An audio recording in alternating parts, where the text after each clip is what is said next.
हैदराबाद में अशय खुर्दोनोश के बाद अब मुर्गी का गोश्त भी महंगा। सैलाब की तबाहकारियां तो एक तरफ, लेकिन सिंध में सैलाब और बारिशों के बाइस आने वाला महंगाई का तूफान थमने का नाम नहीं ले रहा। शहर में आटा, अंडे, दूध के बाद अब मुर्गी की कीमतों में भी होशरबा इजाफा कर दिया गया। 15 रोज के दौरान मुर्गी फी किलो कीमत 380 रुपए से बढ़कर 500 और 520 रुपए में फरोख्त की जा रही है। मुर्गी की बढ़ती हुई कीमतों से अवाम की मुश्किलात में भी इजाफा हो गया। 500 रुपए किलो है, सही है। गरीब लोग हैं, कहाँ से लाएं इतना महंगा सामान। 500 रुपए किलो मुर्गी, ऊपर से हरी मिर्च, हरा धनिया। आवाम है बेचारी, वो क्या खाएगी? सब्जी खाए, दालें खाए, मुर्गी खाए।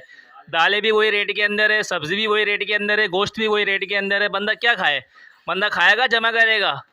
तो बेचारी गरीब आवाम क्या करेगी? ये मुर्गियाँ जो बिक रही हैं इतनी महंगी महंगी, रेट कुछ है, बिक कुछ रही है।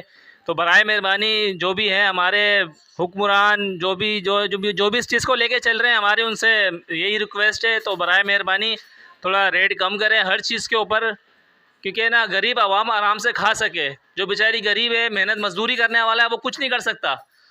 वो कमाएगा या खाएगा? क्या करेगा वो? इस सारी सूरत हाल में शहरियों का कहना है कि मुर्गी की कीमतों पर कंट्रोल करके अवाम को रिलीफ फराम किया जाए। कैमरामैन शाजिब खान के साथ हसन रजा कुरैशी, वश न्यूज़, हैदराबाद।